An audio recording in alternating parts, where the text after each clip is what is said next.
Retomamos problemas de física. Vamos a ver ahora problemas de estática de fluidos y dinámica de fluidos. Estos son problemas del libro de Holiday-Resnick o de Roland Bloom.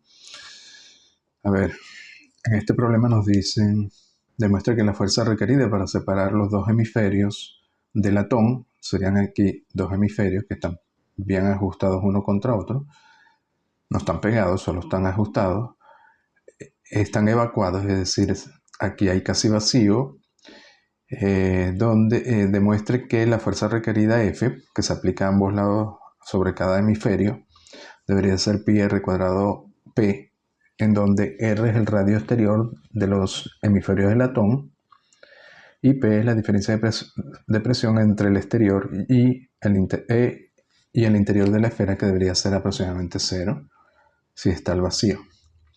Y luego la parte B nos dice si R es igual a un pie y si la presión interna fuera de 0,1 atmósfera, es decir, una presión baja pero que no hay vacío, ¿cuál fuerza hace falta para separar los dos hemisferios?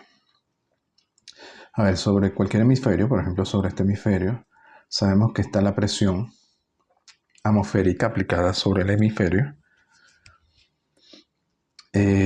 Por tanto, la presión P es la presión atmosférica, que es una atmósfera. Dentro debería haber vacío. Esta presión, que apunta en todas las direcciones del hemisferio, al final la presión que cuenta es la presión que actúa en la dirección normal, en la dirección vertical, en este caso al hemisferio, y por tanto el área sobre el cual deberíamos calcular la fuerza aplicada debido a la presión atmosférica es la sección transversal recta de área A, en este caso, ¿no?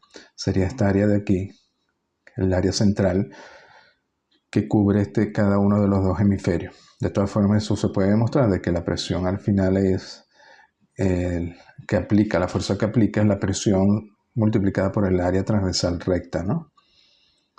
Así que tenemos que el área perpendicular sobre la que F actúa es A, esta área que sería pi r cuadrado. Recuerden, si esto es r, esta distancia de aquí también es r.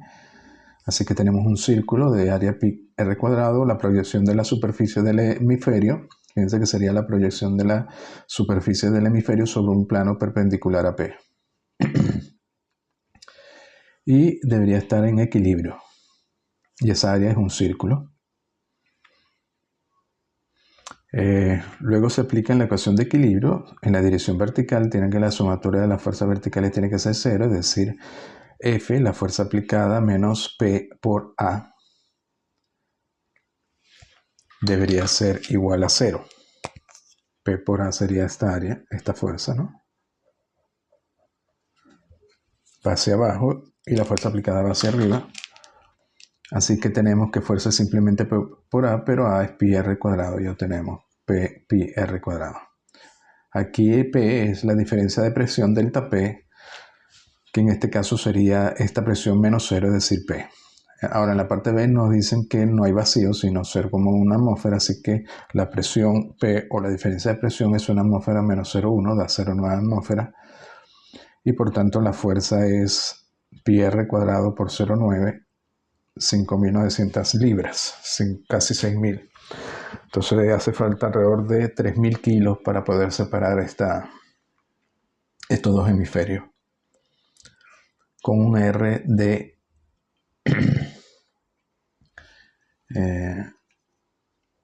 con un R de un pie. Bueno, aquí nos preguntan cuál sería la altura de la atmósfera si la densidad del aire A fuese constante y B decrece linealmente con la altura hasta llegar a 0. Bueno, esto lo vamos a poder resolver porque ya sabemos cuál es la presión de la atmósfera, es decir, la presión de la atmósfera es una atmósfera. Si estuviéramos a nivel del mar, la presión sería la presión de la atmósfera, P0, y sabemos que una atmósfera es igual a 1,013 por 10 a la 5 newton por metro cuadrado. Es decir, que esto significa que una columna de aire de sección transversal de un metro cuadrado y de altura de una atmósfera, hasta donde llega la atmósfera, ejerce una fuerza de 1,013 por 10 a la 5 newton. Esa fuerza tiene que ser el peso, que es masa de la columna de aire por la gravedad, donde mc es la masa de la columna de aire de una atmósfera de alto y de área 1 metro cuadrado.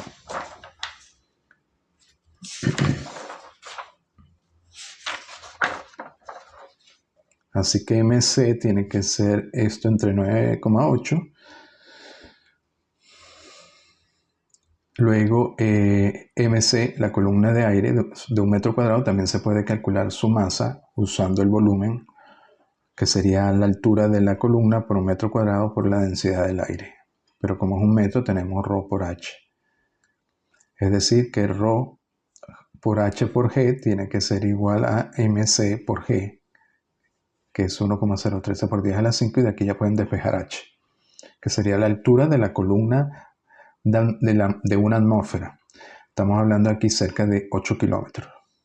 Evidentemente la atmósfera tiene mucho más de 8 kilómetros.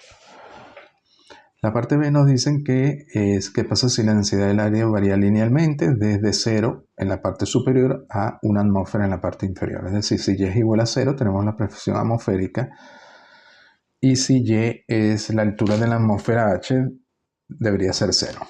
Y nos dicen que tomemos en cuenta que varía linealmente. Es decir, la densidad del aire tiene que ser igual a la densidad atmosférica en Y igual a 0 menos K por Y.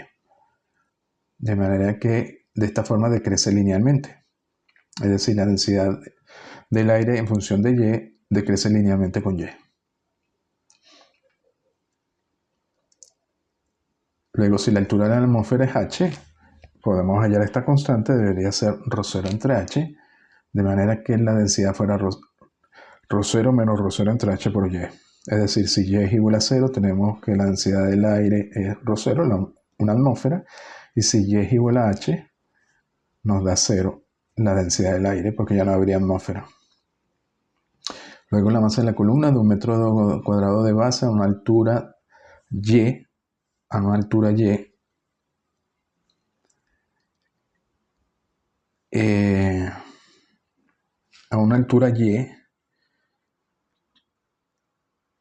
Y esto sería profundidad o grosor de Y.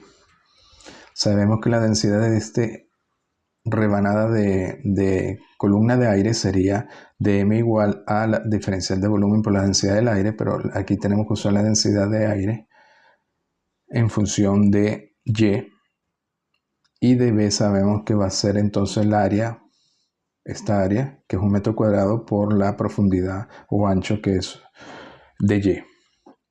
Entonces nos queda dm en función de Y y de Y, así que podemos integrar para hallar la masa total de la columna. Integrando dm, integramos, como estamos integrando en función de Y, integramos entre Y igual a 0 y Y igual a H, donde H es la altura máxima de la atmósfera.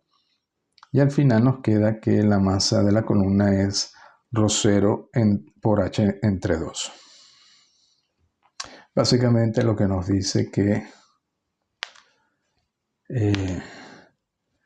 la masa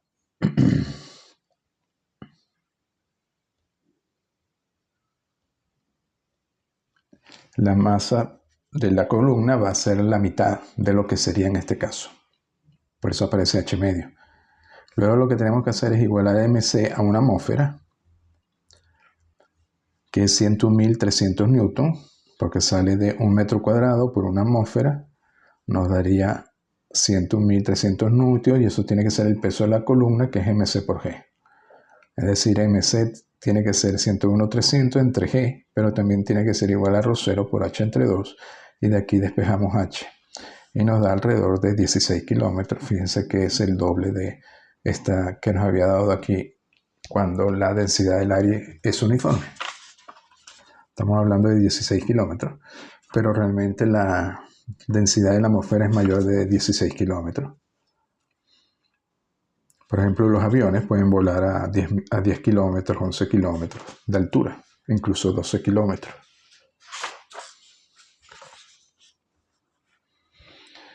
A ver, aquí es un problema de estática de fluido, pero que toma en cuenta aceleraciones, que el fluido se está acelerando, ¿no? Aquí nos dicen que tenemos un recipiente que contiene un fluido que tiene una aceleración A hacia arriba, esto está contenido aquí el fluido en este recipiente cilíndrico, demostrar que la variación de la presión con la profundidad en el fluido está determinada por ρh g más A, donde h es la profundidad medida desde la superficie y ρ es la densidad. Fíjense que hay que agregarle la aceleración A, porque si no estuviera acelerado sería ρgh. Y también la parte B demostrar que ese fluido tiene una aceleración A vertical hacia abajo, la presión es, bueno, sería esta misma con A negativo. A ver, tenemos aquí el fluido contenido, se está acelerando hacia arriba, tomamos una rebanada que está a una altura, ponemos y igual a 0 abajo, está a una altura y, esto tendría un ancho de y estaría a una profundidad h. Tenemos aquí la rebanada con el diagrama de fuerza. De este lado tendríamos una presión P por A mayor que de este lado, que sería P menos delta P por A, tomando delta P positivo en este caso.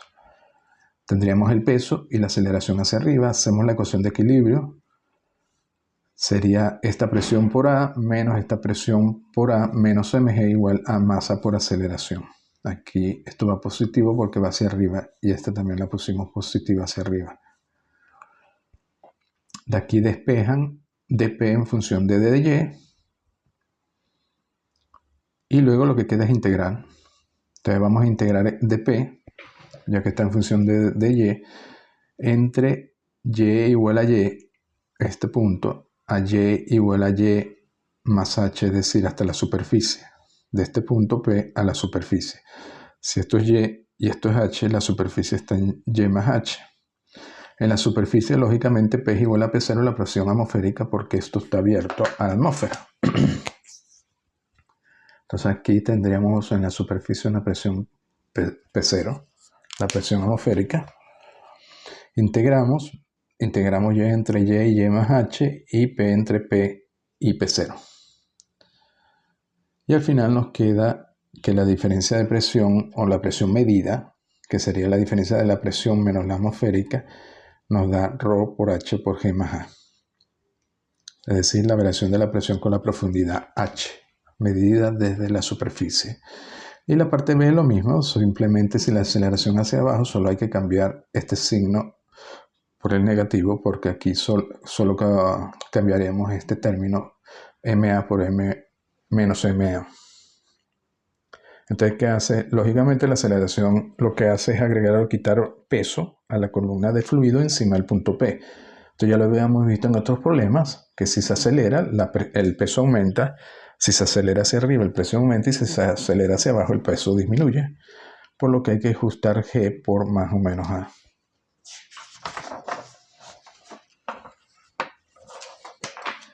A ver, este problema es parecido, solo que en este problema vamos a tener la aceleración va a ser de tipo radial. A ver, nos dicen que tenemos una masa de fluido que gira con velocidad angular W constante en torno al eje vertical central del recipiente cilíndrico. Demostrar que la variación de la presión en la dirección radial queda determinada por esta ecuación diferencial de P de R ρ W cuadrado por R. R sería la distancia del eje de rotación, es decir, la distancia radial, y sería entonces proporcional a R. A mayor R, mayor diferencia de presión. Entonces, ¿qué hace esto? Como es un fluido, inicialmente el fluido está en esta posición, en equilibrio, pero una vez que empieza a girar, se empieza a generar esta especie de menisco. Debido a la aceleración centrípeta, porque toda la masa, sobre todo la parte superior, está girando. Fíjense que esto no incluye hasta el fondo, porque eso va a depender de W. Si la frecuencia angular es baja, si la velocidad de giro es baja, este menisco va a ser menos profundo, y si es alta, el menisco se va haciendo cada vez más profundo, hasta que llegue al fondo. Y si es muy alta, una vez que llegue hasta aquí al fondo, ¿qué debería suceder? Que se empieza a apartar de este punto, llegaría hasta aquí, y cada vez se acercaría a las paredes, porque funcionaría como una centrífuga. De hecho, eso es una centrífuga de agua, en este caso de líquido. Bueno, fíjense que si ponemos aquí la superficie curva que forma el menisco, esta superficie, fíjense que esta está expuesta al aire, por tanto es una superficie libre. Y como es una superficie libre expuesta al aire, todos los puntos tienen la misma presión. O sea, cada uno de estos puntos tiene que tener la misma presión, que es la presión atmosférica. Y por tanto se ejerce la misma presión sobre cada punto de la superficie. En este caso vamos a tomar una rebanada de superficie, un elemento superficial en P. Y este elemento superficial, en cualquier momento en que esté girando, él se va a mantener en esa posición, quiere decir que está en equilibrio. Por tanto, debería existir una fuerza eje F ejercida sobre ese elemento superficial en P, que es producto de, está siendo ejercida por la presión atmosférica, por un lado, y está siendo ejercida por el agua, por la presión que existe en el agua. Ahora, esta fuerza F siempre hay que tomar en cuenta que debería ser normal a la superficie en P. Es decir, en este caso debería dirigida hacia arriba y hacia la izquierda, pues el elemento está en equilibrio y no puede haber ninguna fuerza tangencial a lo largo de la superficie, porque si no este elemento se movería. Y como está en equilibrio, aunque esté rotando, se mantiene siempre en la misma posición. El elemento se mueve con un radio de giro R, que es este radio de giro, medido sobre el eje de rotación a una velocidad angular W. Esta fuerza F la podemos descomponer en una fuerza vertical y horizontal. La fuerza vertical, lógicamente, compensa el peso. Sería, si este es el ángulo θ, sería F coseno de θ.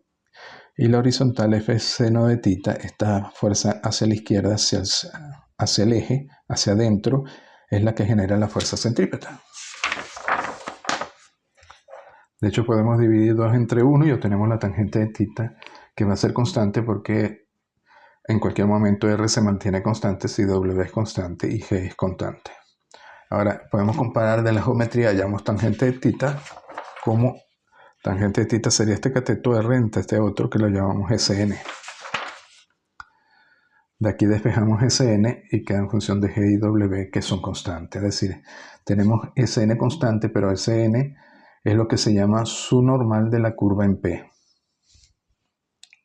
Eso tendrían que revisar de geometría analítica, es el nombre que se le da.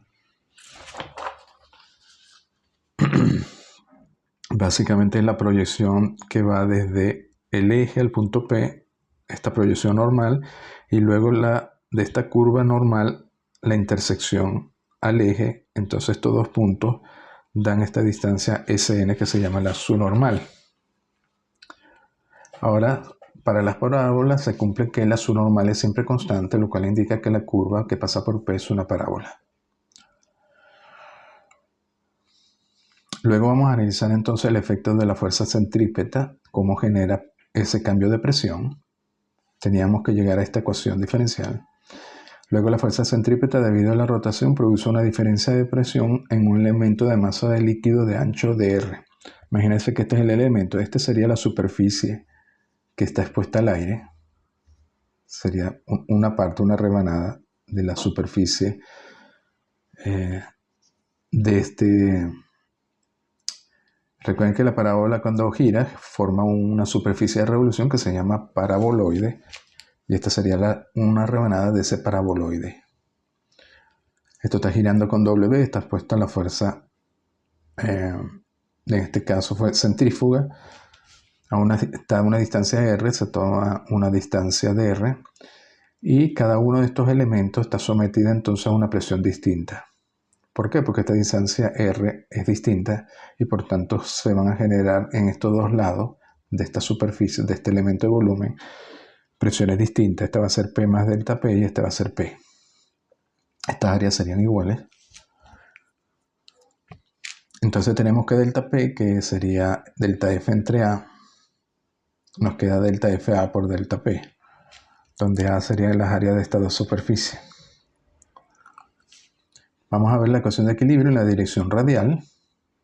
Cuando está girando, tendríamos que la masa por la aceleración, es decir, delta M por la aceleración centrípeta, que sabemos que es W cuadrado por R, R es el radio de giro, tiene que ser igual entonces a la diferencia de presión, es decir, esta aceleración va hacia la izquierda, así que esto es positivo, P más delta P por A menos P por A, tiene que ser delta M W cuadrado por R.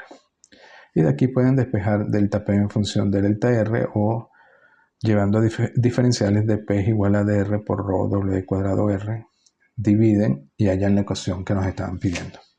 La ecuación diferencial de equilibrio que describe el movimiento, ¿no?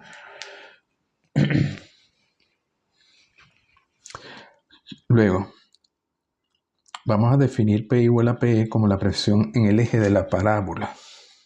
Es decir, esa presión sería la presión sobre este eje. Que en este caso aquí no hay líquido, sería la presión de aquí hasta acá abajo. Sobre el eje de la parábola. Sería esta presión. Vamos a integrar 8 para hallar P. Y vamos a integrar esto como función de R. Integramos aquí R desde R igual a 0 a R igual a R. Pero resulta que R igual a R sería estos puntos. Pero R igual a 0 serían todos los puntos que están a R igual a R. Sería este eje. Todos estos puntos están con R igual a 0. Entonces estamos integrando P entre P y P, porque P es la presión cuando R es igual a 0, la presión sobre el eje de la parábola. Bueno, aquí nos daría P menos delta P, aquí nos quedaría esto en función de R cuadrado y obtenemos esta ecuación. Luego, ¿qué es esta ecuación que nos dicen aquí? La parte B, si P es igual a P, en el eje de rotación R igual a 0, demostrar que la presión P en cualquier punto de R es esto. Luego la parte C nos dice demostrar que la superficie líquida tiene la forma de un paraboloide, es decir, que la parábola esta de Y en función de X, X en este caso coincide con R, es una parábola porque depende de R cuadrado. Esto es una constante. Y también nos dice la parte de cómo varía la presión vertical con la profundidad. Bueno, ahora necesitamos PE en la ecuación anterior, que es la presión en el eje. Aquí tenemos la parábola, el eje sería aquí, todos estos puntos tienen R igual a 0. Definimos Y igual a 0 justo aquí en el borde de la parábola, para abajo sería menos Y, por ejemplo este punto, y también se podría decir que está a una profundidad H desde este punto, porque menos Y coincide con H. Todos estos puntos están a una profundidad H que va variando desde 0 hasta el fondo, ¿no? Entonces, evidentemente, la presión PE va a variar simplemente con la altura. De hecho, no puede variar con el radio R porque aquí el radio es 0 y no hay fuerza centrípeta porque es el eje de rotación. Así que solo puede variar con la altura y sabemos que eso varía de la forma ρGH, es decir, aquí tenemos P0 y por tanto PE va a ser ρ0 más la profundidad, el efecto de la profundidad ρGH. H en este caso es menos Y, la metemos en la ecuación anterior y fíjense que al final P varía tanto con R como con Y. Y luego, ¿cómo hallamos Y en función de R? Bueno, sabemos que P es igual a P0 sobre toda la superficie libre. Todos estos puntos están expuestos a la atmósfera y por tanto P es igual a P0. Entonces, esos puntos nos da precisamente la superficie o la ecuación de esta curva. Por tanto, si ponemos P igual a P0 en esta ecuación, Y nos va a dar la relación que hay entre Y y R. Estos se van y efectivamente Y varía con R cuadrado, que es una curva parábola. Y al girar, sabemos que eso genera una superficie de revolución llamada paraboloide. Por último, vamos a ver que es muy sencillo. Tenemos 3 líquidos inmiscibles, se vierten en un recipiente cilíndrico. Bueno, por cierto, fíjense que siempre que haya una aceleración, ya sea radial o vertical, de cualquier forma, eso afecta la presión del líquido. En este caso tenemos la presión vertical y una presión radial, debido al giro. Aquí tenemos 3 líquidos que se vierten en un cilindro de 20 centímetros de diámetro. Las cantidades y la densidad de los líquidos son medio litro con esta densidad, 0,25 con esta y 0,4 litros con esta. ¿Cuál es la fuerza total que actúa sobre el fondo? Bueno, es muy sencilla. No importa si son invisibles o no, ellos se van a mantener separados con una altura particular. El líquido 1, el líquido 2 y el líquido 3, pero al final el peso sobre el fondo va a ser la suma del peso de las 3 columnas. Entonces el líquido 1 sabemos que es medio litro con esta densidad. Sabemos que el volumen es base del cilindro por la altura, es decir, pi r cuadrado por h. El volumen nos lo da que es 0,5 litros, que es 0,5 por 1000 centímetros cúbicos, 500 centímetros cúbicos, así que 500 centímetros cúbicos tiene que ser igual a la base, que es pi r cuadrado por la altura h, esta altura que queremos medir. Por ejemplo, para el líquido 1H tiene que ser 0,4, esta h, 0,4 centímetros. Hacemos lo mismo con el líquido 2 y 3. Bueno, y la masa 1 se calcula como el volumen 1 por la densidad 1. El volumen podemos usar H, pero también directamente de aquí ya no nos lo dan porque esto también es volumen 0,5 litros. Así que 0,5 litros es 500 centímetros cúbicos por 2,6 gramos por centímetro cúbico, nos da 1,3 kilogramos. M2 hacemos lo mismo, igual para M3. Y al final la masa total es la suma de las 3 masas, porque están una colocada encima de otra verticalmente, porque no se mezclan. Y el peso va a ser masa por gravedad, es decir, 18,3 newton. Bueno, lo dejamos hasta aquí.